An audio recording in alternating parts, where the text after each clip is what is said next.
প্রিয় ছাত্রছাত্রী বৃন্দ, তোমরা কেমন আছো? আশা করি তোমরা সবাই ভালো থাকবে। তোমরা জানো সারা বিশ্বে কোভিড-19 কারণে শিক্ষা ব্যবস্থা স্থবির হয়ে আছে।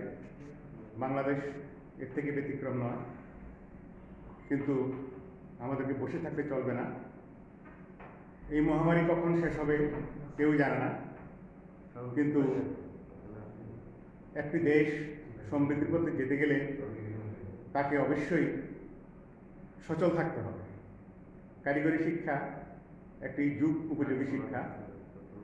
তোমরা এই কারিগরি অঙ্গনে এসে একটি সঠিক সিদ্ধান্ত নিয়েছ। কারিগরি শিক্ষাকে এগিয়ে নিতে আমাদের সরকার তথা শিক্ষা মন্ত্রণালয়ের কারিগরি ও মাদ্রাসা শিক্ষা বিভাগ, আমাদের বিজিওপি এবং কারিগরি শিক্ষা বোর্ড এই কারিগরি শিক্ষাকে সচল রাখার জন্য অনলাইনে ক্লাস নেওয়ার সিদ্ধান্ত নিয়েছে। পর্যায়ক্রমে সকল গ্রুপের ক্লাস চলবে। প্রথমেই আমরা প্রথম পর্বে প্রথম এবং দ্বিতীয় শিফটের ক্লাস দিয়ে শুরু করছি, কারণ সময়ের কাজ না করলে পরবর্তীকালে এই কারিগরি শিক্ষা আমাদের ব্যাহত হতে পারে। তাই আমি আশা করব এই অনলাইন ক্লাসে তোমরা জয়েন করবে সবাই, এবং যারা ইতিপূর্বে লিঙ্ক পেয়েছে এবং যারা পায়নি তারা যাতে করে এই লিঙ্কে এসে আমাদের চট্টগ্রাম পলিটেকনিক ইনস্টিটিউটের সকল ছাত্রছাত্রীবৃন্দ যোগদান করতে পারে, তাদের সহযোগিতা প্রদান করবে। আর আমার উপদেশ থাকবে, তোমরা এই ক্লাসগুলোকে অবহেলা করবে না, কারণ এই যে ক্লাসগুলো হচ্ছে পরবর্তীকালে এরপর থেকে সিলেবাসের ক্লাস একজন শিক্ষক দিতে থাকবে। আজকে তোমাদের রুটিনের একটি ক্লাস ছিল, সেটা হচ্ছে না, কিন্তু তার পরিবর্তে আমরা অঙ্ক অর্থাৎ ম্যাথ 1 6.911 ক্লাসটা শুরু করব। আশা করি অসুবিধা হবে না। এই ক্লাসে আজকের যে রুটিনের ক্লাসটা ছিল সেটা আগামী দিন হবে। আমি তোমাদের ভবিষ্যৎ উজ্জ্বল কামনা করে আমি বক্তব্য শেষ করছি। তোমরা ক্লাসে অ্যাটেন্ড করো এবং মনোযোগ সহকারে ক্লাসটা দেখো। সবাইকে ধন্যবাদ।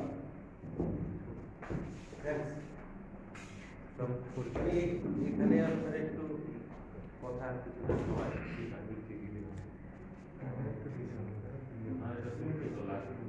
প্রিয় ছাত্রছাত্রীবৃন্দ, শুরুতেই চট্টগ্রাম পলিটেকনিক ইনস্টিটিউট কর্তৃক আয়োজিত অনলাইন ক্লাসের পক্ষ থেকে জানাচ্ছি তোমাদের আন্তরিক অভিনন্দন ও ইংরেজি নববর্ষের শুভেচ্ছা। প্রিয় ছাত্রছাত্রীবৃন্দ, আমার পরিচয়টুকু দিয়ে দিই। আমার নাম প্রদীপ মল্লিক, জুনিয়র ইন্সট্রাক্টর নন-টেক। আমি তোমাদের এই অনলাইন ক্লাসে যে বিষয়টা পড়াবো সেটা হচ্ছে ম্যাথমেটিক্স 1, যার সাবজেক্ট হচ্ছে 65911। তো তোমরা নবগত ছাত্রছাত্রীবৃন্দ শুরু থেকে যদি মনোযোগ দিয়ে ক্লাস করো, আশা করি তোমাদের ভালো লাগবে। তো আমি আর কথা না বাড়িয়ে সরাসরি ক্লাসে চলে যাই। তো আমার আজকের বিষয় হচ্ছে ম্যাথমেটিক্স 1 65911 অধ্যায় হচ্ছে, এবং সেই অধ্যায়ের নাম হচ্ছে সমান্তর প্রগমন ও গুণোত্তর প্রগমন। আমরা জানি যে কোনো ম্যাথমেটিক্সের অধ্যায় করতে গেলে প্রথমে তার সূত্রগুলি জানতে হবে। তো আমি শুরুতে চেষ্টা করব এই চ্যাপ্টারের যে প্রয়োজনীয় সূত্রগুলি লেখার জন্য।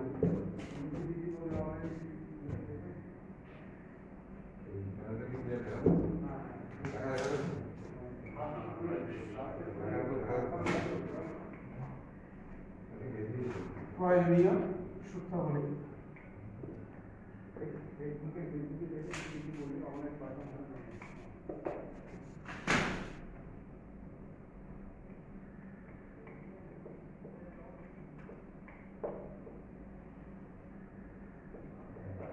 সমান্তর দ্বারা nতম পদ n plus n minus 1 into D, যেখানে এ হচ্ছে ওই দ্বারা প্রথম পদ আর ডি হচ্ছে সাধারণ অন্তর।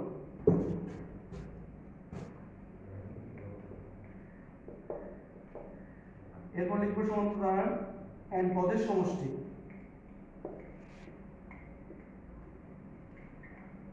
তোমরা এই বিষয়গুলো এই দুটো জিনিস 9-এও পড়েছো। n/2 poison plus n-1 into d। এরপর যাব আমরা গুণোত্তর দ্বারা। গুণোত্তর দ্বারা n পাবো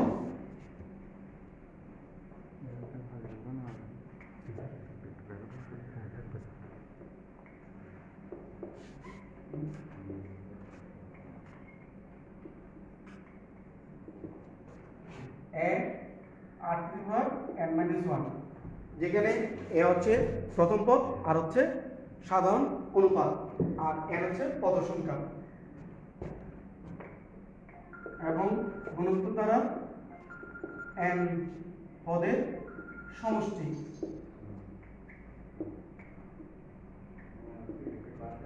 হচ্ছে n-1 divided by r-1। এখানে আর হচ্ছে কমন রেশিও। যখন এই সূত্রটা প্রযোজ্য হবে তখনই যখন কমন রেশিও ইজ অর্থাৎ কমন রেশিও আর যদি 1 এর চেয়ে ছোট হয়, আর যদি আর এর মান যদি 1 এর চেয়ে বড় হয় তখন হবে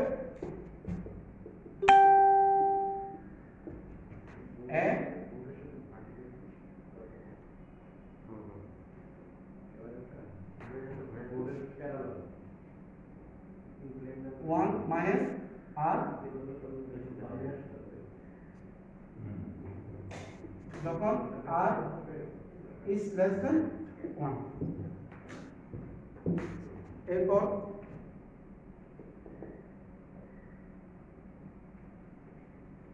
আমরা যে সূত্রগুলো লিখব, প্রথম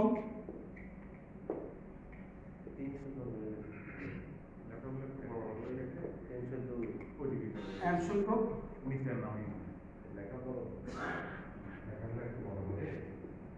পদের সমষ্টি 1 plus 2 plus 3 plus dot dot n পদ পর্যন্ত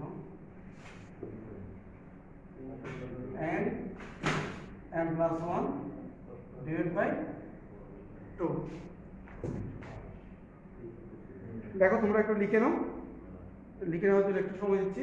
তার আগে আমি আবার লিখতে আমি একটু রিপিট করি। সমান্তরাল পদ হচ্ছে a প্লাস n-1 d, যেখানে a হচ্ছে প্রথম পদ। তোমরা একটু কোশ্চেন করতে পারো সমান্তরাল দ্বারাটা কি, গুণোত্তর দ্বারাটা কি। সমান্তরাল দ্বারা হচ্ছে যার উদাহরণস্বরূপ আমি এখানে একটু লিখে দিই, যেমন 2 plus 3 plus 4 plus dot dot, অর্থাৎ পুরো পূর্ববর্তী পদ থেকে তার আগের পদটা যদি বিয়োগ করি যে রেজাল্টটা আসবে, অন্তর্পদটা আসবে, সেটা যদি সবসময় সমান থাকে সেটা হচ্ছে সমান্তরাল দ্বারা। আর গুণোত্তর দ্বারা হচ্ছে যেমন 2 4 8 16, অর্থাৎ কোনো পদকে তার পূর্ববর্তী পদ দিয়ে যদি ভাগ করি সেই ভাগফলটা যদি সমান থাকে সেটাকে আমরা গুণোত্তর দ্বারা বলি। অর্থাৎ কমন রেশিও যদি ইকুয়াল হয় সেটা হচ্ছে গুণোত্তর দ্বারা। তো লিখে নাও তোমরা।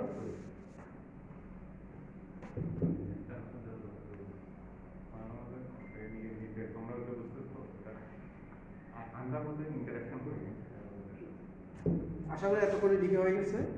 আমরা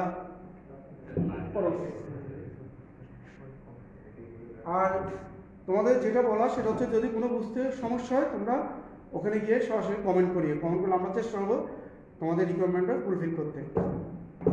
আমরা উপরে জিনিসগুলো একটু মুছি, বাকি সূত্রগুলো একটু লিখি।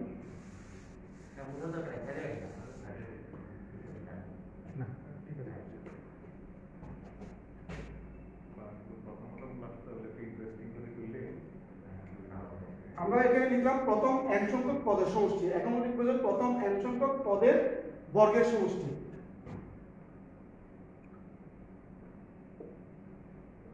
n সংখ্যক পদের বর্গের সমষ্টি 1 square 2 square 3 square n square equal to n into n plus 1 2n plus 1 divided by 6। এরপর নেক্সট ওয়ান,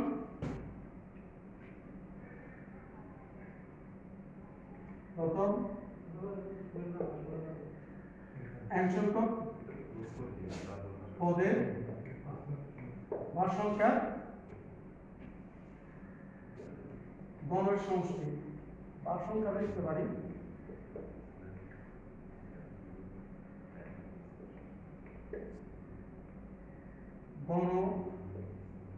গণের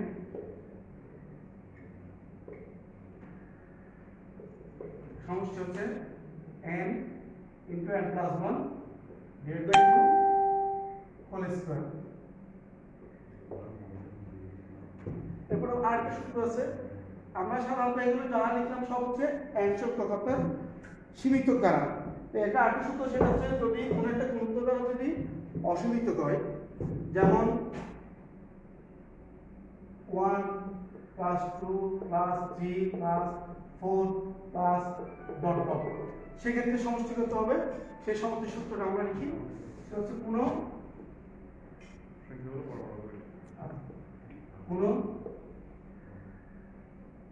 গুণোত্তর ধারা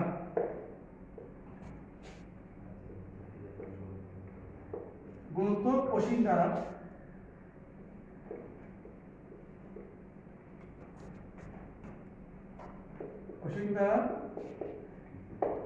সমষ্টি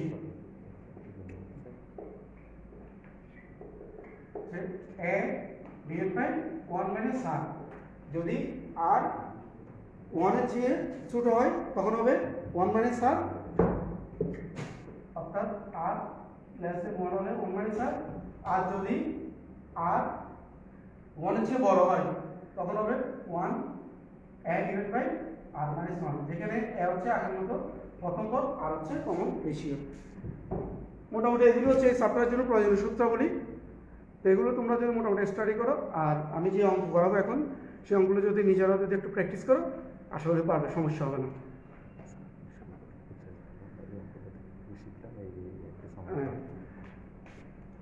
আবার তোমাদের সুবিধার্থে তারপর আমরা একটু রিপিট করি, আমরা এই যে এই চ্যাপ্টারটার ম্যাথগুলো করার জন্য সমস্যাগুলো সমাধান করার আগে যেসব সূত্রগুলো রাখবে সেগুলো আমি একবারে বলে দিই।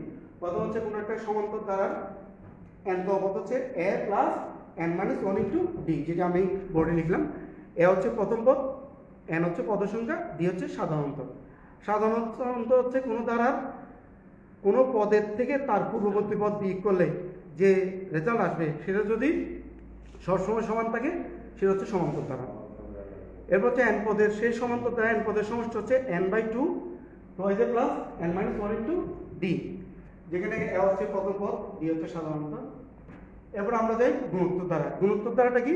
গুণোত্তর ধারা হচ্ছে কোনো ধারার কোনো পদকে তার পূর্ববর্তী পদ দিয়ে যদি ভাগ করি, সে ভাগফল অর্থাৎ কমন রেশিওটা যদি সবসময় সমান থাকে সেটা হচ্ছে গুণোত্তর ধারা, যেমন 2, 4, 8, 16, 32 এটসেট্রা। সেই গুণোত্তর ধারার n-তম সূত্রটা কি?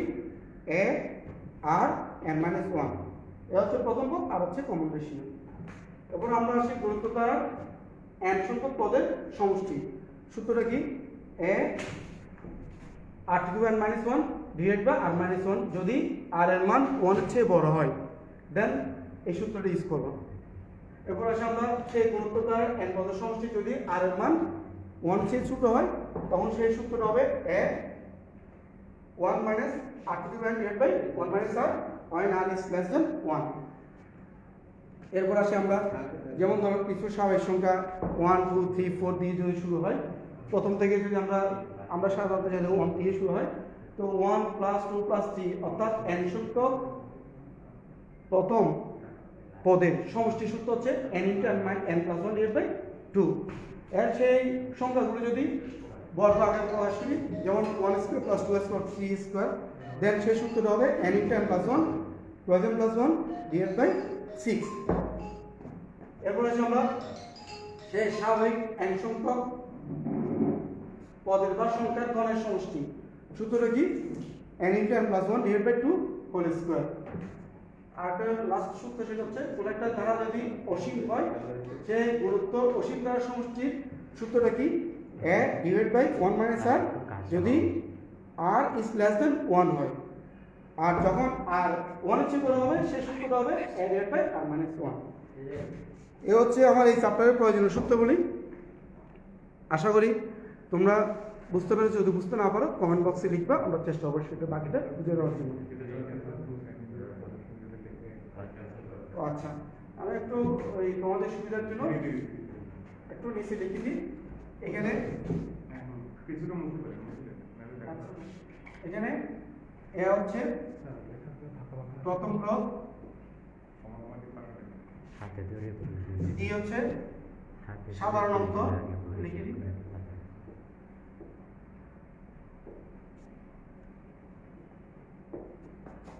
আর হচ্ছে সাধারণ অনুপাত।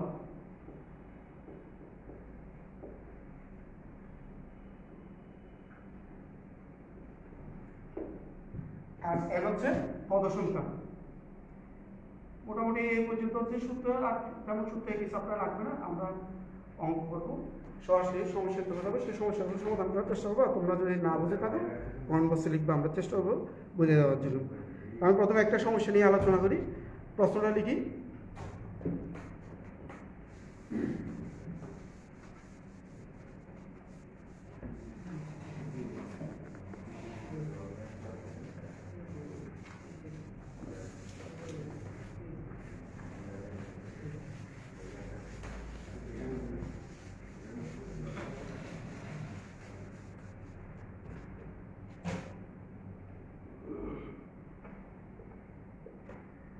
সমস্যায় প্রশ্নটা একটু লিখি। 1.2 2.3 3.4 প্লাস একদম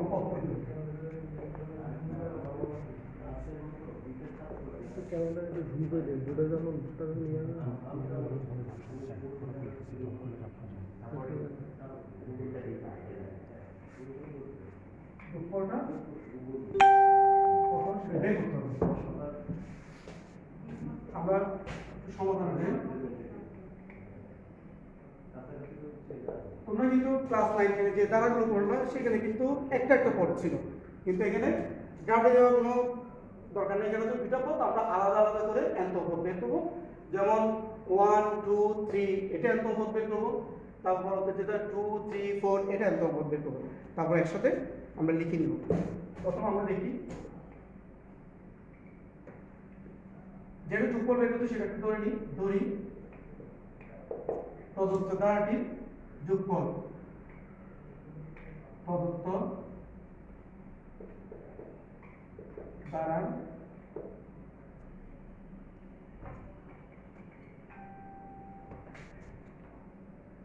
যোগফল Sn equal to 1.2 2.3 3.4 plus এনতম পদ্ধতি।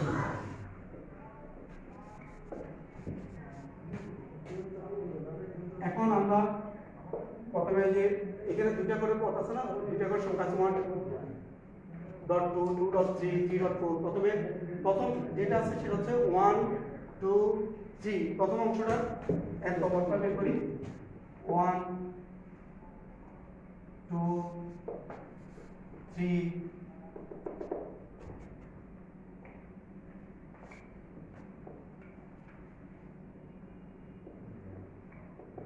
ধারাটি এনতম পদ কি হবে সে সোজা বোঝা যাচ্ছে। প্রথম পদ 1, দ্বিতীয় পদ 2, তৃতীয় পদ 3, এনতম পদ হবে n। এবার আমরা সেকেন্ড ওয়ান যাই, এবং নেক্সট হচ্ছে 2। প্রথম পদের দুটো অংশ 1 2, দ্বিতীয় পদের দুটো অংশ 2 3। শেষে আমরা প্রথম অংশটার এনতম বের দিলাম এবং দ্বিতীয় অংশটা বের করতে যাচ্ছি। 2 3 4 that is এনতম পদ। আমি একটু আগে সূত্র লিখছিলাম, এটা একটু মনে করার চেষ্টা, সেটা তোমার সূত্রটা কি ছিল? a plus n minus 1 into d। আমি সূত্রটা লিখে মানটা বের করি। a plus n minus 1 into d, যেখানে a হচ্ছে প্রথম পদ, এখানে প্রথম পদ কত 2 লিখলাম প্লাস n minus 1, n হচ্ছে পদ সংখ্যা টু d, d হচ্ছে সাধারণত মানে কি বললাম আমরা, এই যে একটু আগে বললাম যে কোনো পদ থেকে তার পূর্ববর্তী পদটা যদি বিয়োগ করি, যেমন 3 থেকে 2 বিয়োগ করলে 1, 4 থেকে 3 বিয়োগ করলে 1, সো সাধারণত কি হবে 1, কত আসে 2 plus n minus 1 into n plus 1। তাহলে দেখো এর দ্বারাটি 1 2 3 4 5 ডট ডট n তো হচ্ছে n 2 3 4, এর দ্বারাটি n তো হচ্ছে n প্লাস 1। এখন আমরা দুইটাকে কম্বাইন করি, সুতরাং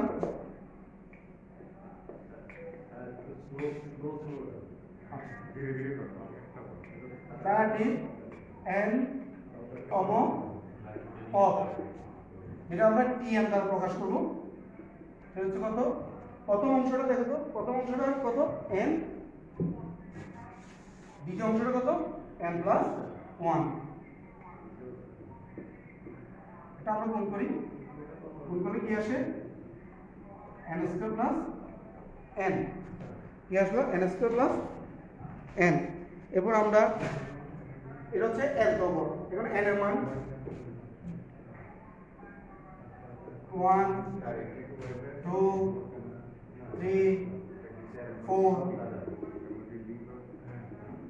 ইত্যাদি বসাই।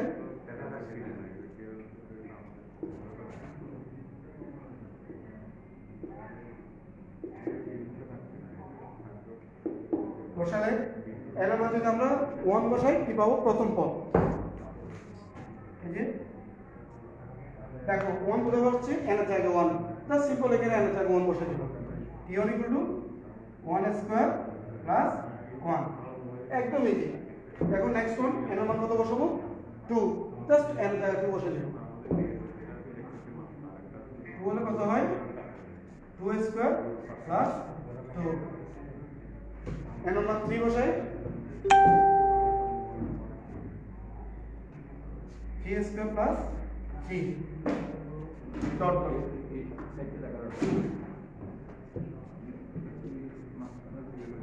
n এর মান n তো করতে কি হবে, না লিখলে চলবে, কোন একটা দ্বারা যদি তিনটা মোটামুটি চলে, যেমন 1 2 3 3 4 5 বা 2 4 6, তার ধরে নিতে হবে যে একটা সমান্তর দ্বারা 2 4 6, নেক্সট ওয়ান আসবে 8, এরপর আসবে কত 10, তিনটা রাশি থাকলে ওটা কোন ধরনের দ্বারা সেটা বুঝে নিতে পারো, যেমন গুণিত দ্বারা হবে কখন 2 4 8 16, আর সমান্তর দ্বারা হবে 2 3 4 অথবা 4 6 8 ইত্যাদি। এখন আমরা এই n এর মান 1 2 3 তুমি চাইলে আরো বসাতে পারো, এখন আমরা এই পদগুলো যদি যোগ করি তাহলে সমষ্টিটা পেয়ে যাবো। তোমরা একটু লিখে নাও, লেখার পর আমি উপর অংশটা মুছে তারপর বাকিটা করবো আর কি।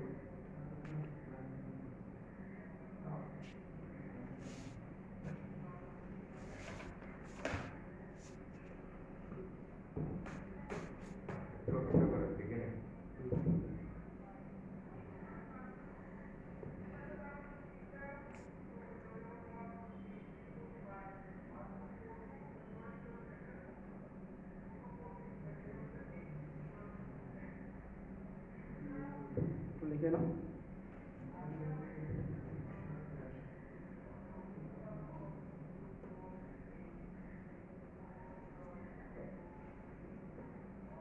আশা করি এখন লিখে ফেলছি। আমি উপর অংশ মুছবো, পুরোটা মুছবো না, উপর অংশটা মুছবো।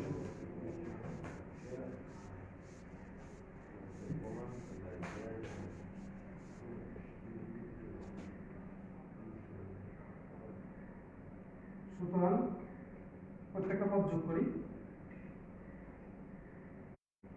যোগফল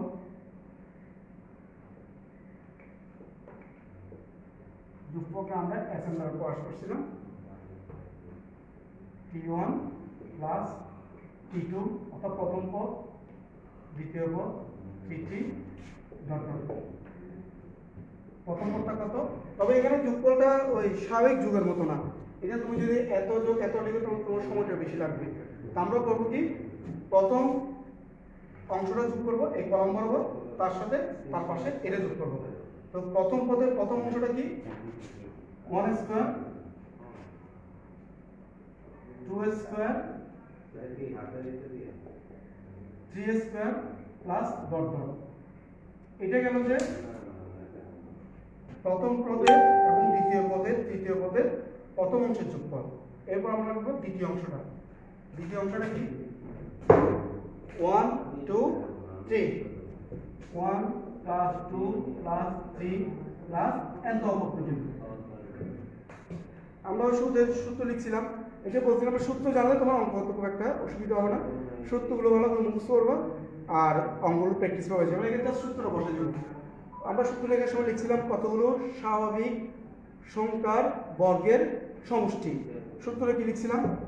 সূত্রটা ছিল সরাসরি সূত্র n ইন্টু n প্লাস 1, যেখানে n হচ্ছে পদ সংখ্যা, into twice n plus 1 divide by 6। এরপর আসো প্রথম স্বাভাবিক সংখ্যা n সংখ্যক স্বাভাবিক সংখ্যার যোগফল n into n plus 1 divide by 2। যা সূত্র বসে আমাদের ম্যাথ অনেক হয়ে গেলে একটু সরল করলে হয়ে যাবে। সরল করার জন্য একটু লিখে নাও। সরল করার সময় তোমাদের খেয়াল করতে হবে, আমরা যখন কোনো উৎপাদক করি সেই উৎপাদক করার সময় যেমন খেয়াল করি আগে কমন যায় কিনা, যদি কমন না যায় তারপর দেখি কোনো সূত্র অ্যাপ্লাই করা যায় কিনা, যদি সূত্র অ্যাপ্লাই করা না যায় তারপর বাকিটা আমরা সিম্পল ক্যালকুলেশন করি। এখন আমরা দেখবো যে এই অংশের দুটো অংশ যদি আমি সহজ যেমন যদি লসাগু নিয়ে নিই সেটা অনেক জ্ঞানদাম হয়ে যাবে। তার চেয়ে আমরা একটু কমন নিতে পারি, দেখি কমন নিতে হলে কমন পদ থাকতে হবে। যেমন এই অংশটার প্রথম কমন পদ কি, দুটো অংশ মিলে n n প্লাস 1, এখানে হচ্ছে n n প্লাস 1, নিচে আছে হরে আছে কত, নিউমেরেটর আছে কত 6 আর এখানে হচ্ছে 2। তা আমরা দুইটা অংশ থেকে যদি কমন নেওয়ার সুবিধা দেখি, কমন নিলে কি ক্যালকুলেটরটা ছোট হয়ে যায়, তার ভুল হওয়ার সম্ভাবনাটা কম থাকে।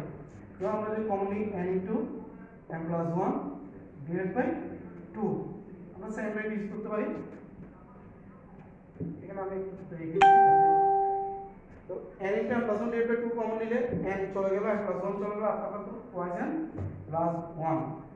6 এর 2 কমন নেওয়া মানে কি এটা তোমরা জানো, 6 কে 2 দিয়ে ডিভাইড করলে কত আসে 3। সো এখানে 3 প্লাস 1 লিখে নাও। এখানে নিচে অংশটা মুছলাম।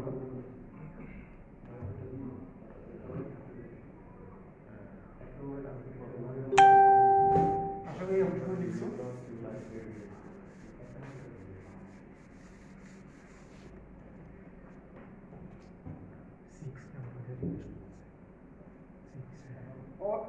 হচ্ছে, আমি শুরুতেই সূত্র লিখছিলাম, তুমি দেখো সূত্র হচ্ছে কোনো প্রথম n সংখ্যক স্বাভাবিক সংখ্যার সমষ্টির সূত্র n into n plus 1 into twice n plus 1 divide by 6। আর এটা প্রমাণ করতে গিয়ে আসলে সেটা করতে হলে সেটা আলাদাভাবে আবার তোমার বই, তুমি যদি বই কিনে থাকো, বই দেখবে ক্লাস 9 10 এর বই, তুমি যদি মনে করো প্রথম পর্ব বই কিনতে হবে সেটা আছে, আর নাহলে তোমার ক্লাস 9 10 এর সমান্তরাল একটা চ্যাপ্টার আছে, ওখানে সেই সূত্রের প্রমাণ আছে। তো এই সূত্রের প্রমাণ আমাদের এখানে লাগে না, তুমি যেহেতু অলরেডি 9 এ পড়ে আসছো সেই সূত্রে এখানে প্রমাণ লাগে, শুধু সরাসরি সূত্রে প্রয়োগ করবা। তারপর তুমি জানতে চাইলে তোমার বইটা পুরো ক্লাস 9 এর বই, এখানে সূত্রটা প্রমাণ আছে, সে প্রমাণ করে আসছে। সেটা হচ্ছে কি কোনো প্রথম n সংখ্যক স্বাভাবিক সংখ্যার বর্গের সমষ্টি n into n plus 1 twice n plus 1 divide by 6, direct সূত্রটা অ্যাপ্লাই করলাম এখানে। নেক্সট ওয়ান 1 প্লাস 2 প্লাস 3 শেষ স্বাভাবিক সংখ্যার সমষ্টি হচ্ছে n into n plus 1 divide by 2। আর এখানে কমন নিলাম কত, n ইন্টু n প্লাস 1 উপর থেকে গেল, আর নিচে হচ্ছে 6 এর 2 বাই 3। তাহলে এই অংশ থেকে যদি আমরা n into n plus 1 divide by 2 common নিই তাহলে থাকে twice n plus 1 divide by 3, আর একটু পুরোটা নিয়ে গেল তাহলে থাকে আমাদের কত 1। কমন নেওয়া মানে কি, এখানে এটা কমন নেওয়া মানে কি এই রাশিকে এই রাশি দিয়ে ভাগ করা, এটাকে যদি আমরা এটা দিয়ে ভাগ করি আনসার কত আসবে 1। আর একটা জিনিস আমাদের ম্যাথটা শেষ হবে।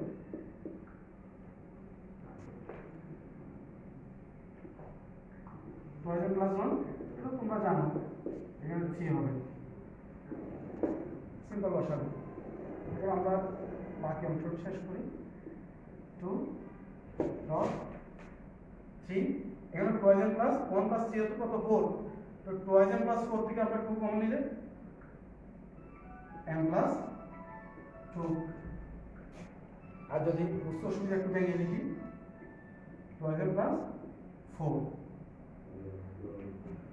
এরপর আসি আমরা n প্লাস 1 2 কমন নিই n প্লাস 2 নিচে হচ্ছে কত 2 ডট 3 ফাইনালি আমাদের কত আসে এই 2 কেটে দিই কি আসে n into m plus 1 m plus 2 divide by 3 এটা হচ্ছে आंसर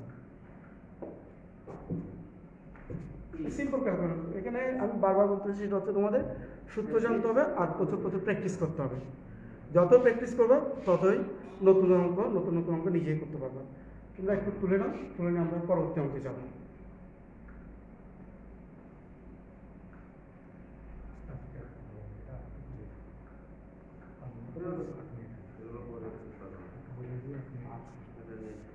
আচ্ছা আমি তোমাদের সুবিধার্থে যেহেতু সময় খুব একটা বেশি নেই আমরা পরবর্তী ক্লাসে আরো বিস্তারিত অঙ্ক করবো তো আমি এই অঙ্কটা আবার একটু রিপিট করি একটু বুঝিয়ে দিই সেটা হচ্ছে আমরা ওই যেটা বুঝতে পেরেছি সেটা মুখে বলতেছি ওটা আমাদের দ্বারা ছিল প্রশ্নটা লিখে দিলাম এখানে 1.2 প্লাস 2.3 প্লাস 3.4 তোমরা ক্লাস 9 যে সব সমান্তর দ্বারা করলে সেখানে থাকতো যে প্রথম পদে একটা মাত্র সংখ্যা এর কিন্তু আবার দুইটা করে যেমন 1.2 2.3 3.4 এটা কোনো কঠিন না প্রথম পদের প্রথম অংশ দ্বিতীয় অংশ দ্বিতীয় পদের তৃতীয় অংশ নিয়ে আমরা সমষ্টি বের করছিলাম সেটা হচ্ছে 1.2.3 যেখানে n পদ ছিল n সেটা এমনি বুঝে কিভাবে প্রথম পদে যদি 1 হয় দ্বিতীয় পদ 2 হলে চতুর্থ পদ 4 হবে পঞ্চম পদ 5 হবে ষষ্ঠ পদ 6 হবে এবার চুপন থেকে বলতে থাকলে তুমি বলে ফেলবে যে n পদ কি হবে n হবে এরপর আসো নেক্সট অংশ 2 3 4 2 3 4 n পদ কি হবে আমরা জানি সমান্তর দ্বারা n পদের সূত্রটি লিখছিলাম দেখো তোমার খাতাটা উল্টে দেখো এটা হচ্ছে a plus n - 1 into b যেখানে এ হচ্ছে প্রথম পদ এখানে প্রথম পদ কত 2 প্লাস n হচ্ছে পদ সংখ্যা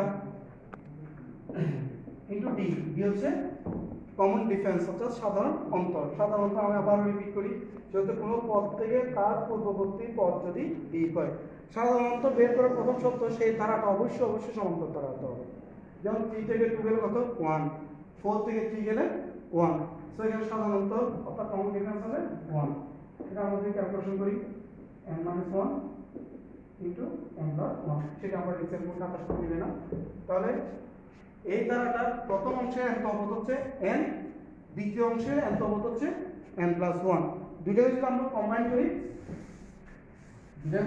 কি পাবো n পদকে আমরা লিখছিলাম tn দ্বারা এই ধারাটার প্রথম অংশের n পদ n দ্বিতীয় অংশের n পদ হচ্ছে n + 1 সো আমরা ক্যালকুলেশন লিখি n² + n এটা হচ্ছে আমরা n পদ পেলাম এখানে n এর মান 1 2 3 বসালে তিনটা পদ পাবো 4 বসালে চতুর্থ পদ পাবো 5 বসালে পঞ্চম পদ পাবো এভাবে n সংখ্যক পদগুলো বের করে আমরা যোগ করে ফেলি তাহলে এই দ্বারাটা যোগফলটা পেয়ে যাব তাহলে এখানে আমরা প্রথম পদ কি বের করছিলাম n এর মান 1 হলে t1 = 1² + 1 n এর মান বসাবো 1 দ্বিতীয় পদ n এর মান যদি 2 বসাই কি পেয়েছিলাম t2 = 2² + 2 তৃতীয় পদে পেয়েছিলাম জাস্ট n এর মান কত বসাবো 3 t3 = 3² সরি 3 এবার আমরা যোগ করব যোগ করার সময় আমরা আবারও বলি এখানে তোমরা ক্লাস 9 10 তার সময় যেমন যোগ করছিলা তেমন না এখানে যোগ করার সময় প্রথম অংশটা যোগ করতে হবে প্লাস দিয়ে পরের অংশটা যোগ করতে হবে প্রথম অংশ হচ্ছে 1² 2² 3² দ্বিতীয় অংশটা হচ্ছে 1 + 2 + 3 আর এটা দেখো তো 1 2 3 এটা একটা স্বাভাবিক সংখ্যা তাও আবার প্রথম n সংখ্যক স্বাভাবিক সংখ্যার বর্গের সমষ্টি সেই সূত্রটা কি সেই সূত্র হচ্ছে n * m + 1 2n plus 1 divided by 6 আর এটা হচ্ছে প্রথম n সংখ্যক স্বাভাবিক সংখ্যার সমষ্টি n into n plus 1 divided by 2 ক্যালকুলেশনের সুবিধার্থে আমি একটু আগে বললাম, আমি আবার রিপিট করি, সব সময় যে কোনো ম্যাথমেটিক্স করার সময় সেটা অ্যালজেব্রা হোক, ত্রিকোণমিতি হোক বা পাটিগণিত হোক, যা হোক না কেন, তোমরা ক্যালকুলেশন করার আগে দেখবে সে কমন যায় কিনা। কমন গেলে তোমার ক্যালকুলেশনটা ছোটো হবে এবং হিসাব নিকাশের মানটা ছোটো হলে ভুল হওয়ার সম্ভাবনাটাও খুব কম থাকে। এখন আমরা কমন নিলাম n into n plus 1 divided by 2। এই অংশটা যদি n into n plus 1 divided by 2 common নিই তাহলে 2n plus 1 divided by 6 কে 2 দিয়ে ভাগ করলে 3, আর এইটা থেকে যদি এটা কমন নিই তাহলে 1।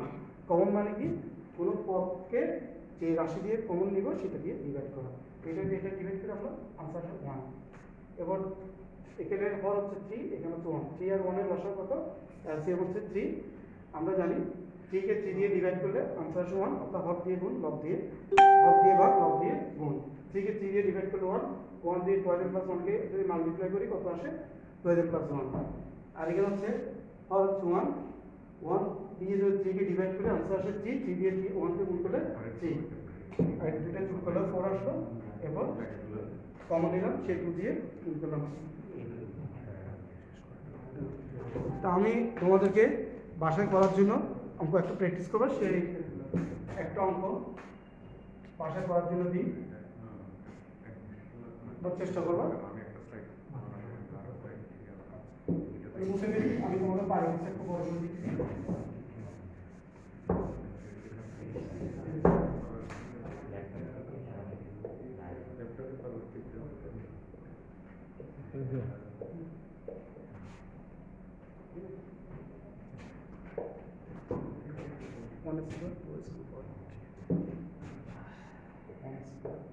মোবাইলের যে পিছনের যে লেন্সটা একটু মুছে দিলে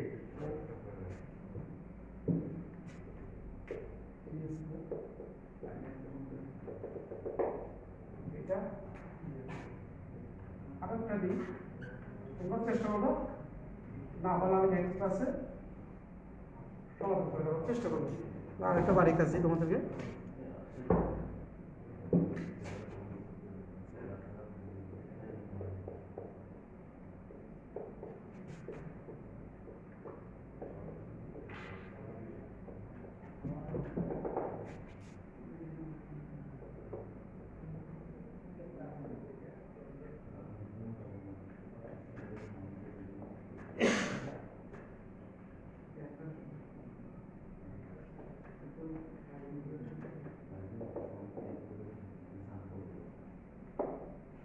এই দুটো আমরা করার চেষ্টা করবো।